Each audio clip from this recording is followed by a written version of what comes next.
Hello and welcome to Come With Us, a podcast to meet all your fantasy needs. I'm Sussy Nunez.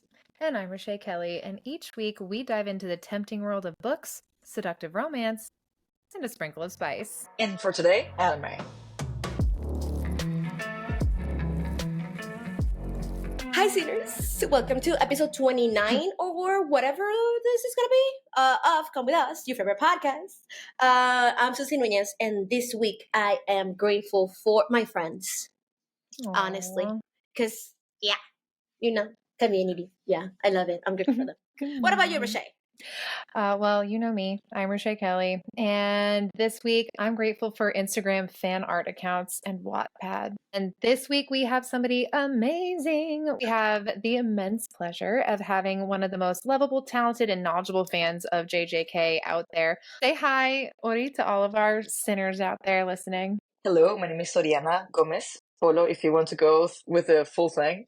Sure. Love how I'm giving my full-on government game. Oriana, we want to ask you, what are you grateful for this week? Honestly, I'm just grateful for you two, for like these goddesses, these deities.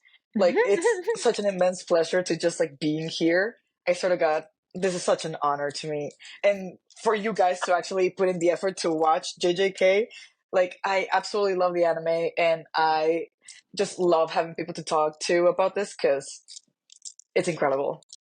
Sinners, huge, immenso disclaimer.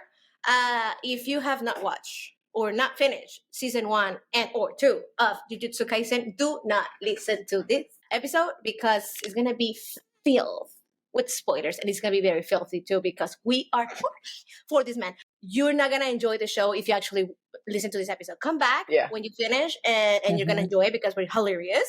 And we have very good points, but not right now. Also, Oriana, please tell us what will be the best, in our opinion, the best way to watch the first season movie and second season. All right, so I learned through a friend of a friend that it is apparently the best way to watch JJK is to first watch the first season, then watch the first part of season 2. I think that is from episode 1 to 7, if I'm not wrong. Yes. Then the movie, which is Jujutsu Kaisen 0, and then watching from then on. The second part of the second season, yes. Yeah. I didn't understand when she told me that, and then I did it, and it was like, this makes total sense. Yeah. Because the chronology of everything happening, it's perfect like that. Reshea, you didn't do it that way, right?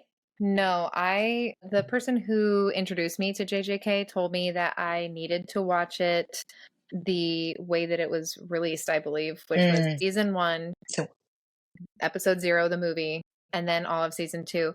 And then I was watching the movie and it was just like, remember this, it's going to make sense later. Remember this, it's going to make sense later. And I didn't hate it that way, but now I kind of want to go back and rewatch like episodes 1 through 7 and then the movie because I feel like there was it's a lot in the movie and I think I forgot some stuff because ADHD. Ori, you want to give a huge disclaimer too on your part for the whole podcast and for our well-being. What was it? Yes. Which is that we will not be addressing anything in regards to MAPPA, or AKA the production company that made Jujutsu Kaisen, or any of the allegations in any of that topic, for sake of only focusing on the anime and only on the story and the characters and just talking about the product itself. Love it. Okay, so if you're a fan of JJK or you're not and you hate MAPPA, it's not our fault. We just like it. Okay. Ori, I have some questions for you, just so our listeners can get to know you a little bit better. Okay, ready? It's rapid fire. All right, don't think too hard. Ready? Okay. Not just JJK, but all over. Ready? Yeah. Anime or manga? Ooh, anime. A physical canvas for art or digital canvas for art? Digital. I am a digital artist. Would you prefer to watch an anime with exceptional illustrations or an exceptional plot? And plot. The animation. Okay. Plot. What's your favorite manga / anime ever? My favorite overall anime for animation wise, I would say Children of the Sea, which is a movie. but story-wise and also anime-wise, I would say Haikyuu. It has a special place in my heart. The volleyball one? Yes, it's Okay. that. I love it. I love Okay. the manga. Okay, and then if you could suggest one manga or anime to someone who's never like dipped their toe in this genre Oof. of media, what would you suggest as like a good starter? Well, depending on the genre. But for example, my first ever anime was Death Note, and Okay. that basically marked me from that point onward. I do think that JJK is a great starter, or even like Attack on Titan or any of the shonen or like that type of genre anime. But yeah, I would say that Death Note is a solid start simply because it is absolutely incredible. Sounds great. So like this genre is like a good place to start for even adults, because I was trying to like look up different like what the different genres are, and I heard that shonen is meant for like 12 to 18-year-old boys, but yes. But like for example, Chainsaw Man and JJK are shonen, even though they deal with both very mature animation and also very mature topics in general. So I think that is a genre that tends to be very flexible simply because of the broad the audience that it is dealing with. Whereas, for example, Death Note, it is more like a thriller / detective mystery that is also like slightly goth. So I absolutely adore the art style, and it's just the best story because you cannot put it down. Ryuk is art, okay? Yes, L is the best. Let's move He's on. best We boy. can be here forever. We can be here forever. Please. Let's move on. Yes, if you haven't watched Death Note, definitely. And if you want to watch something romantic, definitely Horimiya or Yuri on Ice, dude. They're like, if you want something that is gonna be wholesome for your heart, watch that because it's so cute.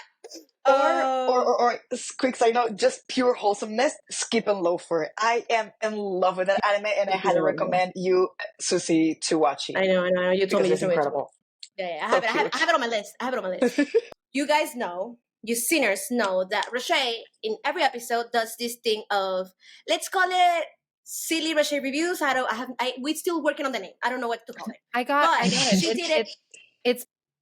I'm workshopping this title. Poorly explained book plots. In this case, poorly explained anime plots. It's just gonna do it with Jujutsu Kaisen. So go ahead. Alrighty. I know what you're gonna say. Sussy or Reshea, that's not a book. That's an anime. And you're right. But it's also a manga, which is a graphic what? That's right, novel. We do what we want. So JJK, for those of you who are like, I won't be watching that, I don't care. Or those of you who are like, I totally forgot, remind me. It's about a teenage boy named Yuji Itadori, who's not magic. He's just like really athletic. And much like the boy at your middle school who would eat any concoction of leftovers from his friends for 50 cents at lunch, Itadori eats a really old finger for almost no reason at all. Not sure. And that happened while he was trying to unsuccessfully save his friends that were in the occult club at his high school. Turns out the finger was actually one of 20 fingers cut from the same cursed spirit named Sakuna, a morally black and red non-human shadow daddy who will definitely kill you, but there's just like something about him that makes you think you might be into it anyway. I digress. Now, Itadori is now a vessel for Sakuna. He gets whisked away to a secret school. What? Sukuna. Sukuna? Sukuna. Let me just re-say that sentence. You want to get pissy with me, then you know what you can do. You can edit this out. All right. So apparently his name is Sukuna, but I'm white and I'm bad at saying things. I'll do better. He gets whisked away, not Sukuna, Itadori gets whisked. Well, I guess Sukuna too, because he's inside Itadori. That's neither here nor there. He gets whisked away to a secret school. She's inside him, but not like that. Not like that. Unless you read the fanfic. Would like to say that he is. At some point, you will ask the question, how many fingers are inside Itadori? And at one point, the answer is too many. Itadori gets whisked away to a secret school called Jujutsu High, where he learns magic to no, not Harry Potter, keep listening, exorcise curses from Earth. And yes, his mentors are training and preparing him to eat as many of those fingers as he can without the evil Zaddy Sukuna taking control of his body. Along his journey, you find out that the magic system is very confusing and based on negative energy called cursed energy. Not everyone can see curses or manipulate cursed energy. Those that are trained in the art of manipulating cursed energy to fight and exorcise cursed spirits are called Jujutsu sorcerers. And some of these sorcerers want to kill all humans, and that's because they think that maybe that will get rid of all the cursed spirits. There's a lot of really hot characters, a few problematic ones, some of the most beautiful art I've ever seen on my TV screen, and so much emotional trauma. You will need a box of tissues and your therapist's phone number on speed dial. I left out a lot, but that's because there's a lot. This is not even the tip of the iceberg, honestly. We're not exaggerating. Like, it's 2 seasons and 1 movie, and don't ask me anything because I have no idea what happened. I don't remember. I blacked out. Ori, I woke up crying. It was exactly. It was gorgeous. I don't want to talk about it. Oriana. Oh no, like we're not even dipping our toes. Like even in the manga, like if you think that this is confusing now, just wait until we get into the next season. Like this shit is gorgeous. Like I'm reading the manga and I still have no fucking clue as to what the fuck is going on. Like half of the people don't know what the fuck is going on. I'm pretty sure not even the creator knows what the fuck is going on. We are rolling with it and we're thriving. I never had like a favorite anime, but then I watched this shit and my life changed. It's like everyone that have talked about this anime, they're like, and they have watched it, like, yes, I understand what you're saying. It's just, and it gives you this sensation of you have to keep thinking about it even after months you finished it. Yeah. No, and the writing is so thorough and the characters are so well written that you just get attached to them so fast because they're written so well that you just want to continue consuming that media because you just get addicted to them. It's inevitable. So Oriana, who are the characters? Go ahead. All right, so the characters will be the main 3. That will be Itadori, Nobara, and Fushiguro Megumi. The second would be the teachers or the more adults, which would be Gojo, Nanami, Geto, and Mei. Then we will go on to the second years or the third years, which will be Panda, Maki, Inumaki. Then we have the rest of the cast, which would be Toji, Shigemo, Yogo, Hanami, Dagon, Mahito, Choso, Eso, and Kechisu. Which we will not go too much into detail about them because, or maybe we will. I mean, we're missing people. We're missing people from the other Jujutsu High in Kyoto. They don't matter. They don't matter. Honestly, we don't care about that. 2 episodes. Look. If Mekamaru can say they can skip, then we can skip them too. That's all I'm gonna say. Listen, okay? If they say they're important, I will say. That was cool. That was cool, but I loved it. Mekamaru, I will say, we're not going to talk about him elsewhere in this episode just because there's so much, but Mekamaru is the character that I was like, God, I hate this character so much. Amazing redemption arc. Right? No. I do have to say, I appreciate the Evangelion reference in the animation because that was just stunning. That was like a reference from Gege. Like he made that in the manga, but like, damn, they really just like adapted it perfectly in the anime. And like in Miwa, that scene fucking broke my heart. I cried. What do you want me to say? I cried. Listen, I never hated him. Even when everything happened, well, we can talk about spoilers. So even when we realized that he is the one betraying, right? The everyone because he wants a body. And honestly, I get it, babes. Get your body. Like honestly, yes. And he was fine before that, so like when he was so fine like that, it just hurts. It just hurts. Hated how he survived because it literally like it hurt me. I'm gonna be honest with you. It was reminding me of an episode of Doctor Who. There's this like one really sad episode where like people die, but they had these like special spacesuits on and they had these neurotransmitters. And so like after they died, they like didn't know they were dead for a minute. And then they kept communicating with the people in their team. And then the people in their team realized that they were dead. And so they were like trying to help them like like, because their brains didn't understand what was going on, the dead people. And I was like watching Mekamaru, and I was like having like flashbacks to that horrible episode. Okay, so I just wanted to like give like a quick like intro to at least my perspective as to what I knew or how I knew that JJK was gonna be fucking incredible. Like Okay. I remember being in the very beginning of the pandemic and this shit coming out. Like I was just stressed, exams. I was still in college back then, still am. Side note. And the first thing that I noticed that I knew that was gonna be good is that when Megumi and Yuji were fighting the first curse, he landed on a rooftop and the hood landed on top of him and he quickly shook it off. That demonstration of both personality and just like overall just body movement set off the tone to like the fact that the animation studio paid attention to those small details really says a lot about what we're gonna see later on, right? So if they were able to do that or to pay attention to small things like that, then, and trust me, I was not wrong. Like the things that we see later on, just animation wise, is absolutely baffling. And to the point that people are continuously, to this day, especially after season 2, comparing anything else that comes out to Jujutsu Kaisen.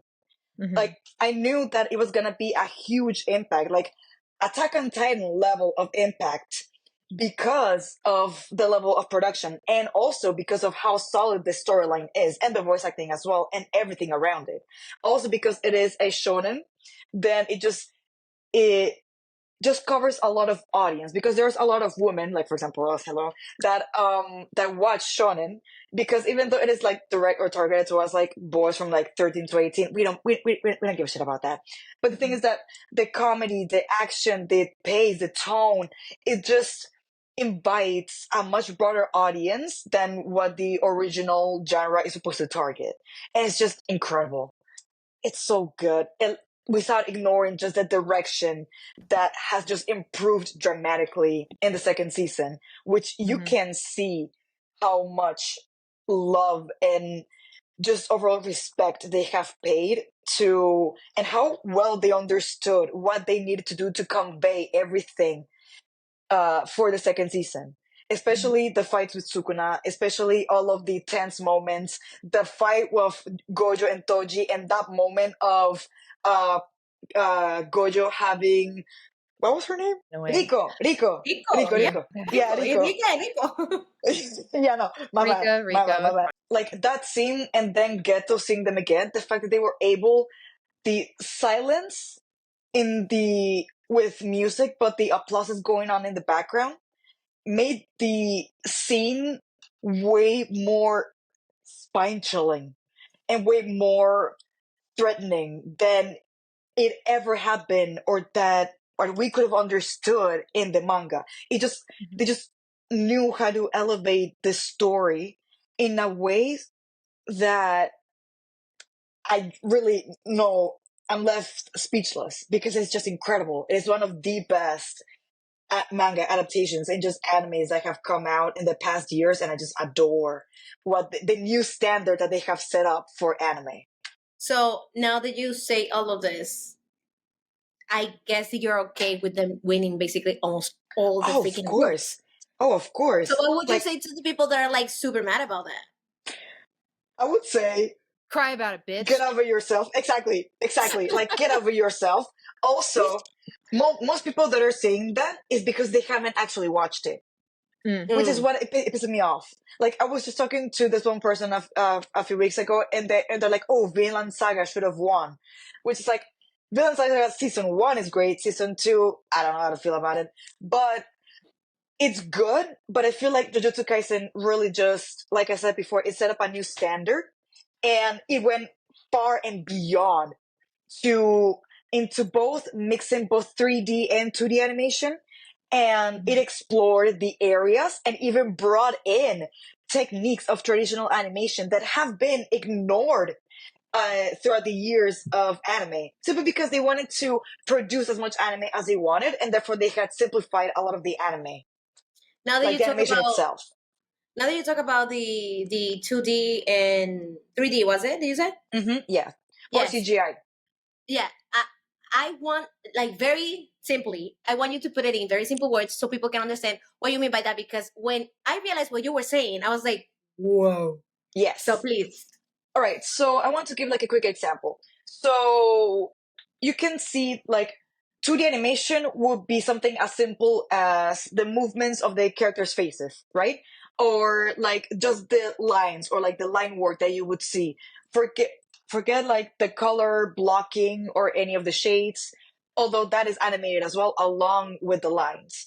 But when I mean 3D is, for example, the camera movements or the build, or for example, in the very first scene of like Gojo and Sukuna fighting, and you see the floor spinning and the camera following the characters. The characters are animated in 2D, whereas everything else is animated in 3D, just so that it can create that sort of live action camera movement that you wouldn't be able to do, or that it is completely ignored in like more like romance anime or like dare I say like lower production anime. Especially on the second season. The second season is incredible. Quick side note that I wanted to mention.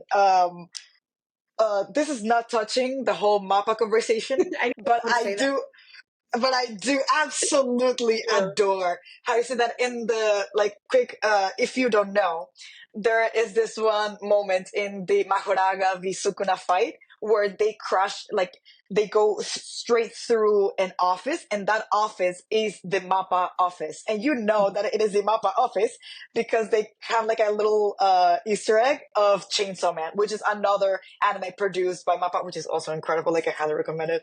Do not watch it in the living room with your parents, I swear to God. Look, you know that scene of Nanami pulling the hair? That reaction, that you needing to pause because of how intense it is. That is the entire, at least that is like several scenes in Chainsaw Man. Like, I'm telling you, you're like, Can we for a Maybe. moment talk about that Nanami scene though? Reshea, you want to introduce that scene because you are a fan. So there's this part. And like, so like Nanami's like really mad because he like his friend is dead. It's sad. And he's carrying him. And he's just like had it. All right. And then he gets to the top of these stairs, and this little motherfucker, right? The brattiest brat that ever bratted, is sitting there about to kill our girl, one of my faves. She is about to get ganked by this motherfucker. And Nanami's just like, fuck no. And he gingerly lays down his dead friend. And then he goes to town on this motherfucker, okay? And he's beat the life out of this dude. And that's fine because he should die. He's the worst. oh yeah. And then he's on his knees trying to catch his breath. He can't understand what's happening because he doesn't even understand the functionality of his own curse, right? Yeah. And he's on his knees, so much fear in his face, mouth agape. And Nanami grabs him by his fucking ponytail and bends down and just in his eyes, I don't remember what he said because I blacked out. All I know is that he angry and his sleeves were rolled up like, and the suspenders, and he had the muscles and he was so mad. He gets burnt by Jogo, right? Fucking Jogo, man. The way, but you know what? You know what's crazy about Jogo? I don't hate him. He was such a great character. He was a great character. I'm so glad he died. I'm so glad he was just absolutely demolished. It made me happy. He lived well. To be fair, died he was well. asking for it. He was asking for it from the get-go. Like, he was challenging Gojo as if he was like, he was like severely underestimating Not Gojo. Like, what do you mean? No, it wasn't Gojo. It was Sukuna, wasn't it? Both. It was but let's be 100% honest. Like, being killed by Sukuna is like a fucking honor. Yeah. I mean, I put that in the description of the show. Yes, absolutely. Jogo comes and he burns Nanami and other two people. no warning. I was not expecting that. Me neither. Listen. I read the manga, so I got spoiled, but you know. So I was still flabbergasted when just left and right, just unceremoniously killing some of our favorite characters. I was warned and I still was not ready. He went for Naobito and then Maki and then Nanami, like without mercy. It was, you were not expecting that. There wasn't Because they had just escaped Hanami. They had just escaped Hanami. There They just wasn't escaped even a Hanami. So you were like, oh, they're safe. And no. But wait, no. Not only that, then he's not completely dead. He goes and walks with half his body fucking burned. And of course I was crying. That comeback moment, because it was at the end of an episode, you just hear like you see the footsteps, and then it goes up and you see his little cowhide. I don't even know why it's black and white or white with black spots. You see his little cowhide knife and you're like, no.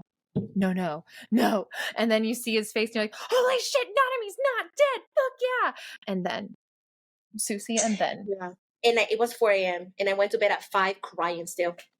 I'm laughing because I recommended this show to her, so her pain is my amuse. You'll die at some point.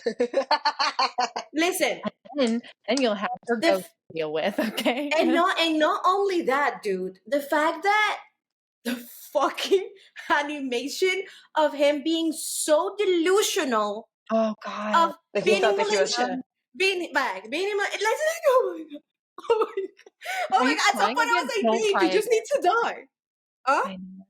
Dude, what got me was I knew that he has the seasoned cop, the seasoned detective, and it's his last day before retirement vibe, you know? And it's like, it's my last day on the job, and then I'm retiring, 35 years on the force. I can't wait to get my pension. That was Nanami, because like 2 episodes before that, it was that whole thing at the beginning where, you know, it's kind of like his inner monologue where he's like, I've done enough, haven't I? Like, I've worked hard enough. I have all these. He was ready to die. Right. Yeah. And I think he was done. He was like, after he this, was just tired. And then the fucking Shibuya incident happened, and I thought Shibuya was like a Shibuya. No, bitch, no. Geto. This can be a canonic event in this podcast because there are people that are gonna hate my argument. There are people that are gonna love my argument. I understand Geto. I understand where he was coming from. I'm not going to say I 100% support what he's saying, but I get what he's saying. Also, when the second season started, he said, nobody understands like how it is to eat these things. Yeah. Like he puts a very, very, very specific example. It's like eating a rack of shit and vomit. Mm-hmm. Every time you swallow a curse. If you think about it, he's literally eating all of humanity's negative emotions. Exactly. Like, you can only begin to imagine. How did they not expect for Geto to go fucking crazy? Because they are expecting him to say get over it. Because the higher-ups are assholes. They kind of did. There is we all agree that his moment of snapping, like actually snapping, is when Rika dies. No, Rico. Yeah. When Rico dies. Like that. And when I realized, I was talking to you guys, I think on the we have a group, JJK Horse. Oji is the motherfucker who starts everything. Yeah. Yes. If that he's a catalyst. He's a catalyst to everything. To everything, even Gojo's awakening, especially Gojo's awakening. He's that between heaven and earth, I alone am the honored one. Bitch. By the way, that is the most OP. That is the most OP phrase I've ever heard in my entire fucking life. Wait to get that tattoo. That. Me too. He earned that. He earned saying that. Also, when he appears in front of Toji and he's like, really? And Gojo's like, really? I fucking love that shit. I fucking love them. I love them. No, We need to talk about that scene because he looks so fucking high in power. He was so high. Oh no, yeah, I was His gonna say he just eyes looks were high. crazy. Period. Yeah. He He looked like that looked during. crazy. He looked like that when he managed to do his infinite domain for what was it like 0.1 or no point Shibuya, Yes. yeah. 2 seconds, 0.2 seconds. 0.10. Yeah, 0.10 seconds. Yeah, Mhm. I'm like, I almost got a little unnerved by the way they animated his face in those moments. I was Mhm. like, I loved it. Right? It was so Oh. well done.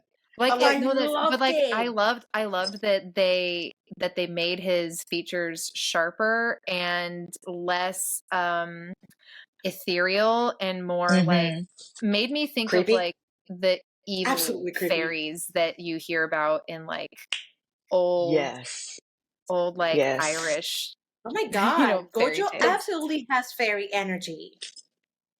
Like the trickster Yeah. ones, the ones that are making weird ass deals with you. The Attila Roux ones. That's what you mean? Yes.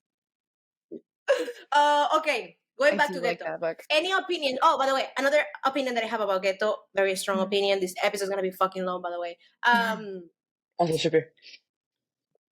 Geto is the Oriana said that this is a popular opinion. I haven't found that unpopular opinion yet.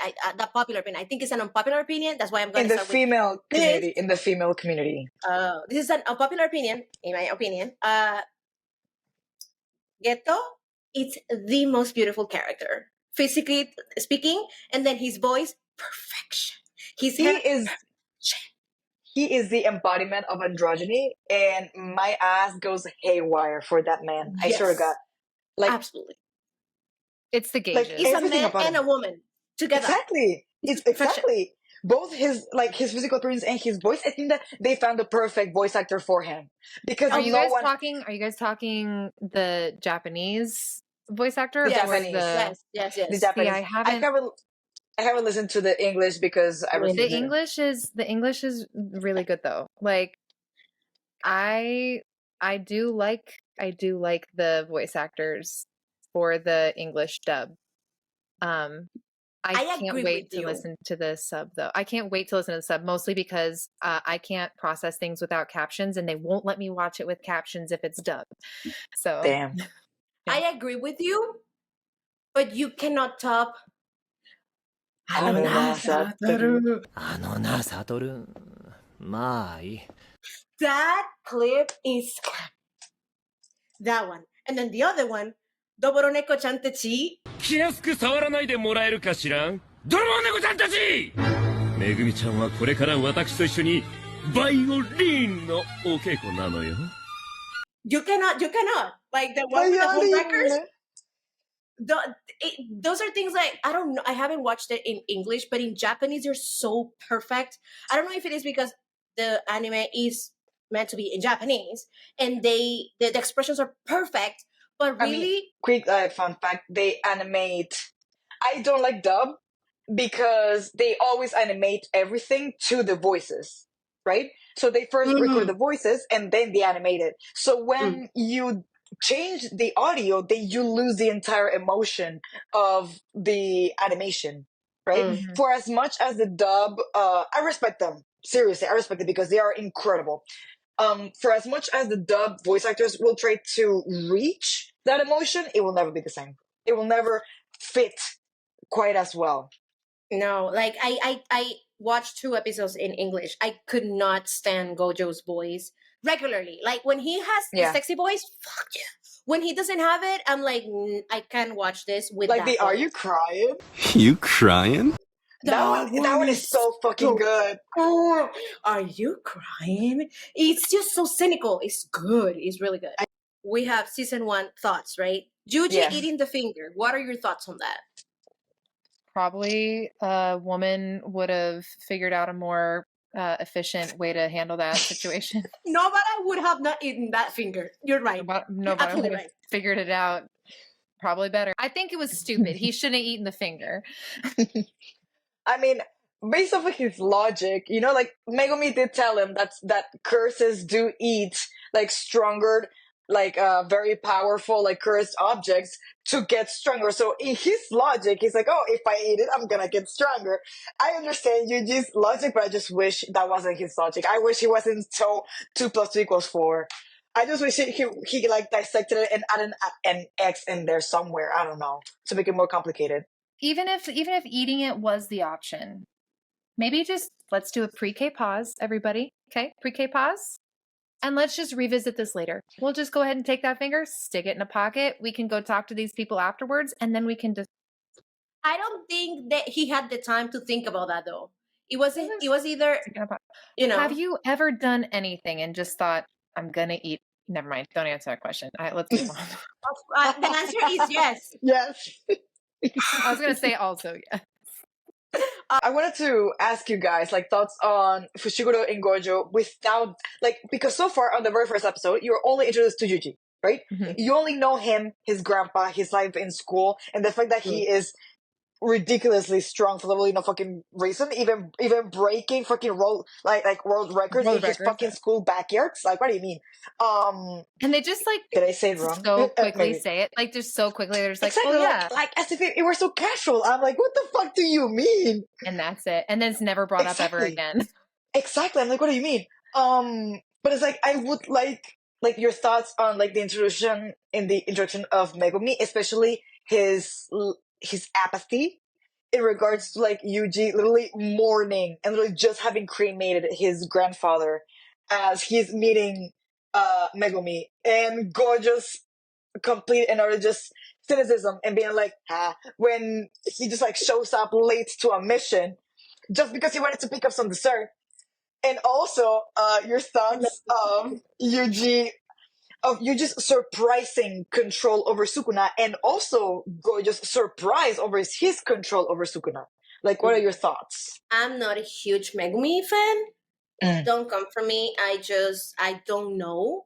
And then I know someone that was before I knew the information that I have now because of manga. Now that I have more information in the manga, don't even say it. Listen, it's not his fault. No fault or anything. It's just he wasn't it for me since the beginning. I just don't know how to explain it. I think that it was his fight with Sukuna, and despite his attempt to bring up shadow after shadow after shadow, still nothing. Mm-hmm. You know, I think that really set up the tone too. I don't think that it was meant to establish Sukuna's strength, rather to show Megumi's kind of weaknesses. Exactly, inexperience. Thank you. If we think about it, we finished the first and the second season and the movie, him wanting to be better. You never got better, babe. You never got fucking better. He literally used the strongest fucking shadow that even the entire clan has used. Just dumb. It's a meme at this point. Just to kill a fucking ponytail idiot? Are you kidding me?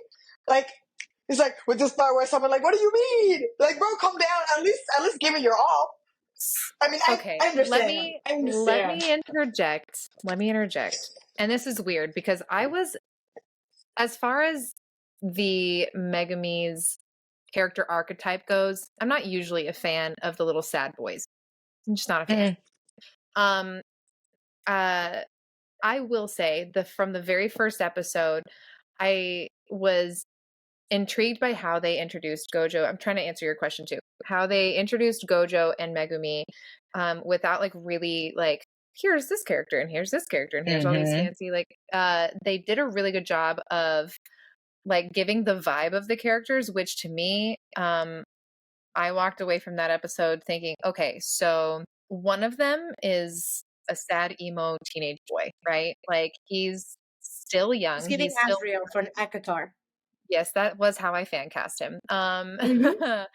He's still learning and he's taking himself very seriously, right?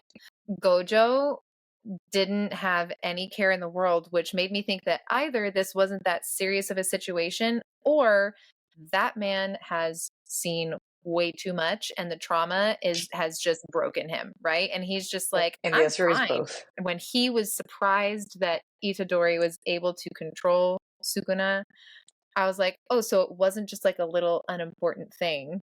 It was it was probably a little bit more serious than it should have been.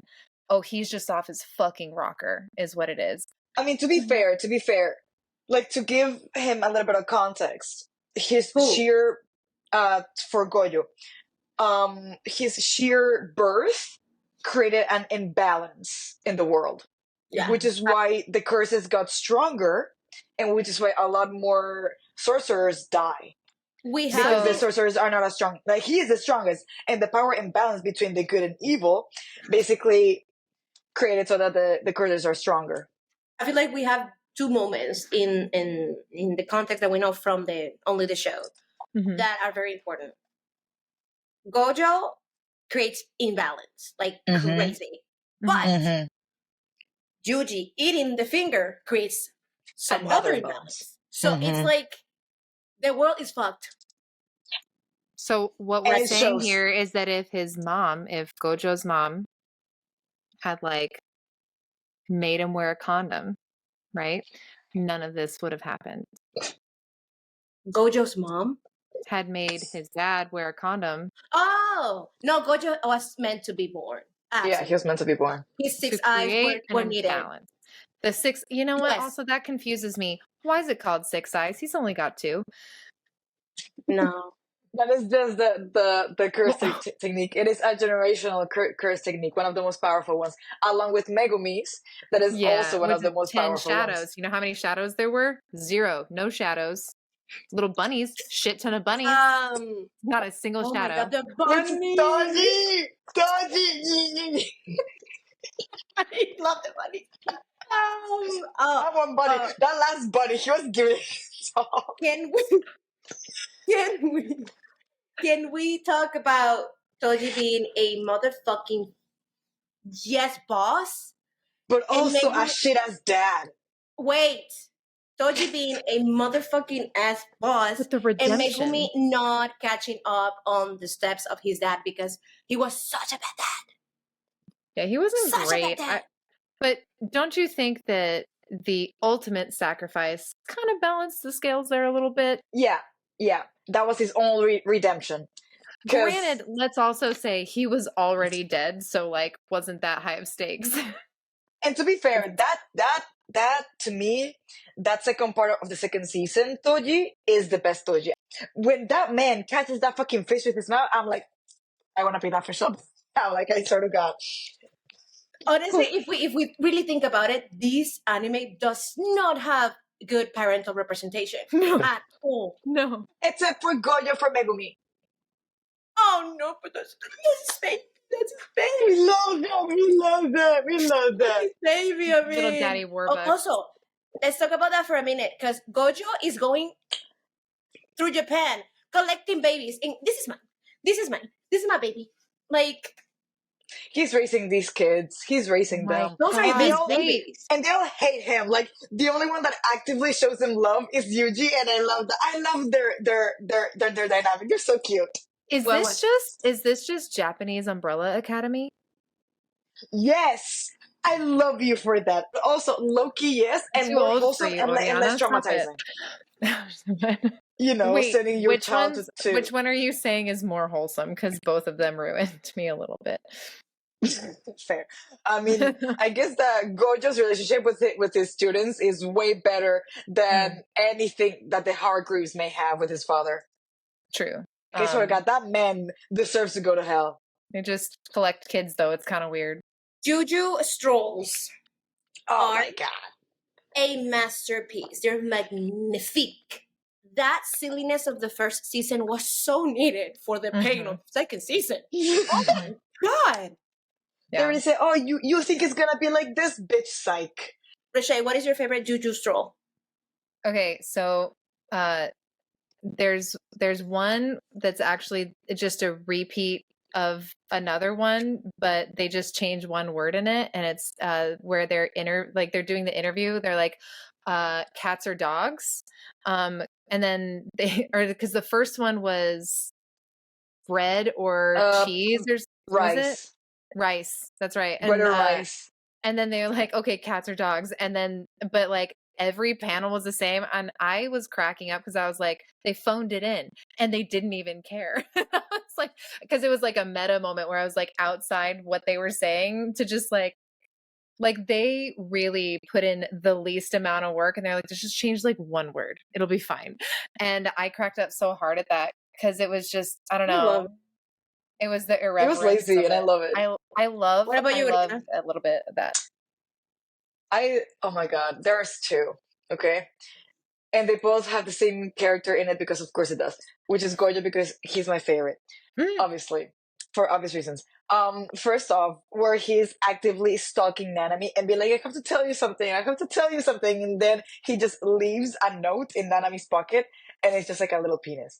I love it. I like a tiny dick. It's so funny. And or when both Panda and Gojo steal Nobara's uniform. I love that shit. I love it. It's I so love it. I love it. It's so funny. It's so funny. What about you, Sussy? Mine. What's your favorite? Definitely the Boroneko Chantachi when they are Violin. violin. I love the one when they see Megumi talking to a girl. She's asking him something, and then they're Oh, like, yes. "Oh my God, someone is hitting on him!" And then they call Gojo, and Gojo's like, "You homewreckers from Dobroneko Chantechi!" And then he says something like, "But tenemos que." He says something Tenemos que like, practicar. We have to practice Cinco Little Star. "Twinkle Twinkle Little Star," but he says violin, and it's in my head forever.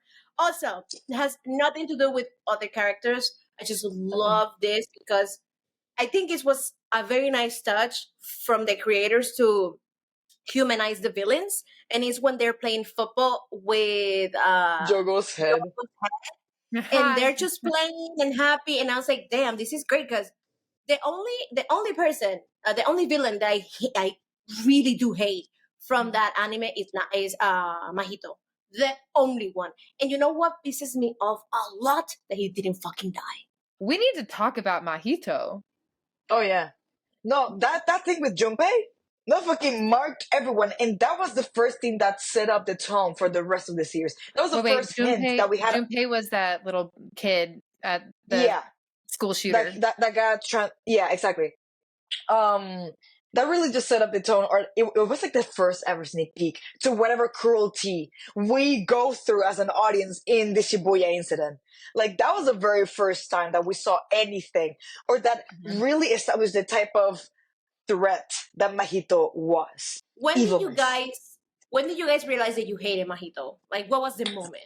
I'm gonna tell you mine first because you might have the same. There's a moment when Nanami is talking with Yuji about Mahito, and he says something like, he is a kid curse, like he is a child. And he's so immature. His feelings are like, maybe not his feelings because they're curses, they maybe don't have those type of feelings, but he's not developed in many ways. That's why he's so cruel. That's why he is who he is.